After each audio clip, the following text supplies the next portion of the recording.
تو اس کو پھر ان کی سپورٹ کی ضرورت ہوگی، ورنہ اکیلا تو وہ نہیں کر سکے. بالکل بالکل صحیح کہا آپ نے. اچھا سر، ڈونلڈ ٹرمپ خود کو بظاہر تو امریکی وار پالیسی سے بیزار ظاہر کرتے ہیں. وہ دنیا بھر کے تنازعات سے امریکہ کو نکالنا اور تجارت کے ذریعے اثر و رسوخ بڑھانا چاہتے ہیں. کیا وہ اپنے منشور کی عملداری میں کامیاب ہوں گے؟ دیکھیے ڈونلڈ ٹرمپ صاحب کا آپ پچھلا ٹینیور دیکھیں تو اس زمانے میں امریکن ملٹری انڈسٹریل کمپلیکس نے بڑا عروج پایا تھا. بہت سیل ہوئی تھی امریکن ویپنز کی.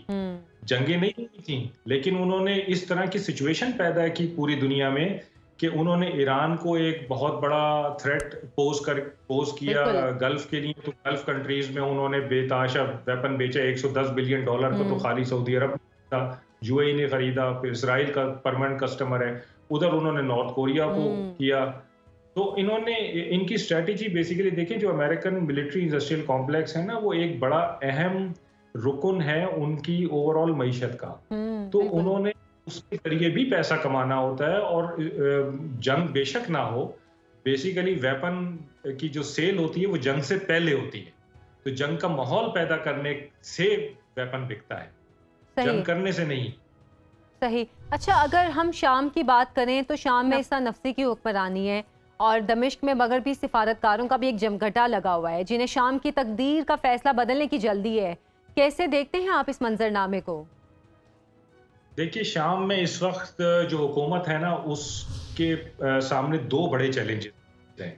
پہلا چیلنج تو اکانومی کا ہے، جو انٹرنیشنل سینکشنز لگی ہوئی ہوئی ہیں شام پہ، ان کی کوشش ہے کہ ان کو ہٹایا جائے. اور دوسرا چیلنج ہے انٹرنیشنل ریکگنیشن، یعنی ان کو دنیا میں ریکگنائز کیا جائے ایک لیجیٹیمیٹ گورنمنٹ. حالانکہ یہ انٹرم گورنمنٹ ہے، انہوں نے 1 مارچ کو یہ جو اقتدار ہے یہ منتقل کرنا ہے، لیکن ابھی تک انہوں نے اس چیز کا احاطہ نہیں کیا کہ یہ اقتدار منتقل کیسے ہوگا. تو اس وقت ان کے سامنے جب یہ دو چیلنجز ہیں تو وہ بڑی آپ دیکھیں کہ محتاط طریقے سے اسٹیٹ کرافٹ کو نبھا رہے ہیں. انہوں نے مجھے لگتا ہے کہ افغانستان سے، لیبیا سے، عراق سے کچھ سبق سیکھا ہے کہ بھئی اگر ہماری سچویشن ہمارے کنٹرول میں نہ رہی اور ہم نے بہت زیادہ جلدی کی اور بہت سارے ایسے اقدامات کیے جو کہ عمومی طور پر دنیا میں اچھے نہیں سمجھے جاتے، تو پھر ہمیں یہ دونوں اہداف حاصل نہیں ہوں گے. اب آپ دیکھیں انہوں نے انٹرنیشنل ڈپلومیسی بھی شروع کر دی ہے کہ ان کے وزیر خارجہ جو ہیں وہ سب سے پہلے انہوں نے سعودی عرب کا وزٹ کیا ہے، کیونکہ وہ سمجھتے ہیں کہ سعودی عرب سے ان کے یہ دو بڑے اہداف دونوں حاصل ہو سکتے ہیں. یعنی ایک تو ان کو مسلم ممالک میں جگہ مل سکتی ہے، دوسرا یہ کہ ان کو کوئی مالی امداد مل سکتی ہے وہاں سے، اور پھر باقی دنیا میں بھی سعودی عرب ان کے لیے لابنگ کر سکتا ہے. کچھ غیر قانونی اللیگل کام وہاں پہ شروع ہو گئے، لائک اسمگلنگ شروع ہو گئی ہے ان کے جو نوادرات ہیں ان کی. اچھا. اور جو اسمگلرز ہیں، جو ڈرگ ٹریڈرز ہیں، وہ قیمتی نوادرات شام سے لے کے جا رہے ہیں، کیونکہ نفسا نفسی کا عالم ہے، کوئی بہت زیادہ کنٹرول نہیں ہے اس گورنمنٹ کا، تو اس لیے وہ نوادرات لے کے جا رہے ہیں اور جارڈن کے راستے ان کو اسمگل کرنے کی کوشش کر رہے ہیں. تو وہ بھی ایک پریشانی کا باعث ہے. پھر ایک اور پریشانی کا باعث یہ ہے کہ انہوں نے تمام آرمڈ فیکشنز یعنی جو مسلح جتھے ہیں ان کو بین کرنے کا آرڈر دیا ہے، اور اس میں انہوں نے کہا ہے کہ جی لوگ اپنا ویپن اور ایمونیشن جو ہے وہ جمع کرائیں حکومت کو. اب بہت سارے لوگوں نے تو والنٹریلی جمع کرا دیا، لیکن بہت سارے بشار الاسد صاحب کے زمانے کی فوج کے لوگ ہیں، خاص طور پہ ہومس میں، جنہوں نے نہیں کروایا. 1.5 لاکھ کی فگر ہے جنہوں نے ابھی تک جمع نہیں کرایا. تو اب وہ گھر گھر تلاشی لے کے ان لوگوں کو پکڑ رہے ہیں اور ان سے ویپنز اور ایمونیشن نکلوا رہے ہیں. اچھا صحیح. تو یہ سارا مطلب ایک کیوس کا وہاں پہ معاملہ چل رہا ہے. لیکن میں دیکھ رہا ہوں کہ حکومت وہاں پہ تھوڑا سا مدبرانہ رویہ اختیار کیے ہوئے ہے، اور گو سلو جس کو کہتے ہیں انگریزی میں، اس موڈ میں وہ چل رہے ہیں.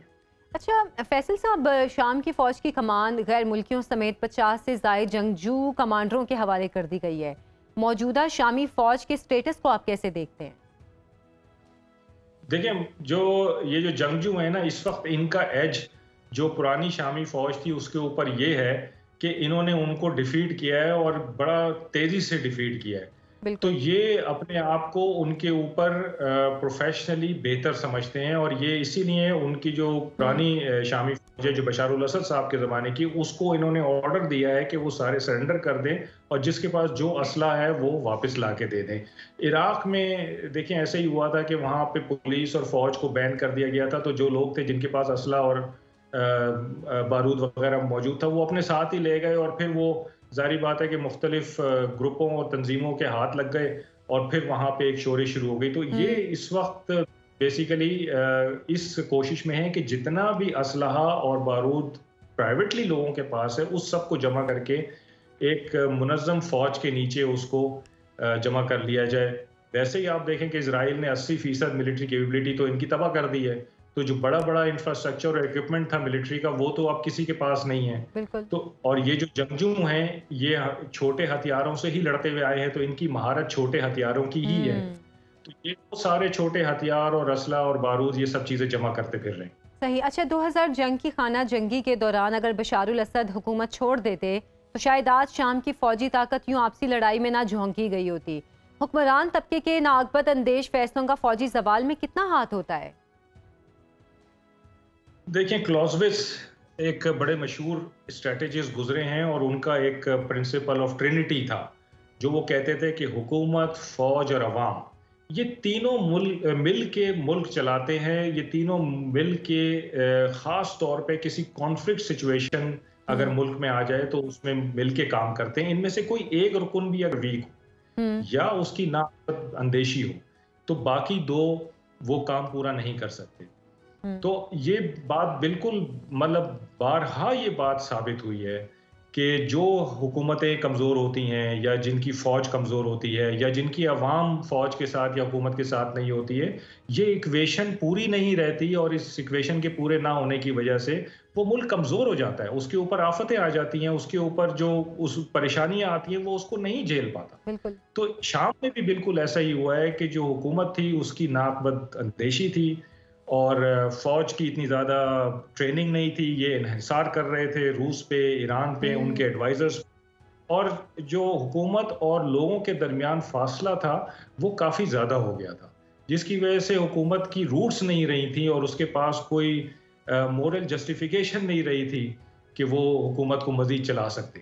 بالکل ٹھیک کہا آپ نے۔ اچھا سر، کیا آپ اتفاق کریں گے کہ بطور پاکستانی ہمیں شام کے حالات کو ایک ٹیسٹ کیس کے طور پر دیکھنا چاہیے کہ اندرونی عدم استحکام نے شام کے دشمنوں کو مضبوط کیا اور اس کی فوج کو کمزور کر دیا؟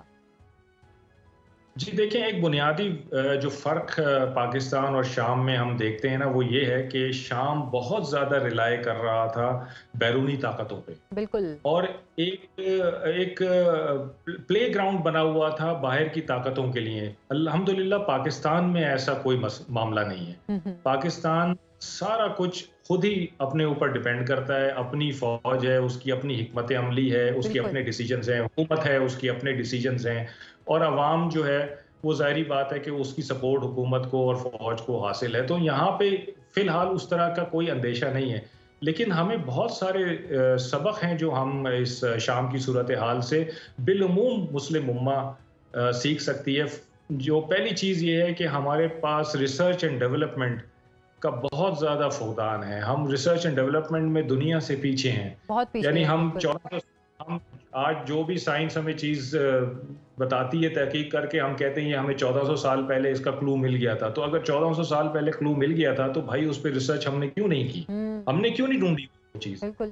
اسی طرح جو کل آنے والا ہے اس میں جو ٹیکنالوجی آنی ہے، یہ ٹیکنالوجی کا زمانہ ہے، انفارمیشن وارفیئر کا زمانہ ہے، سائبر وارفیئر کا زمانہ ہے۔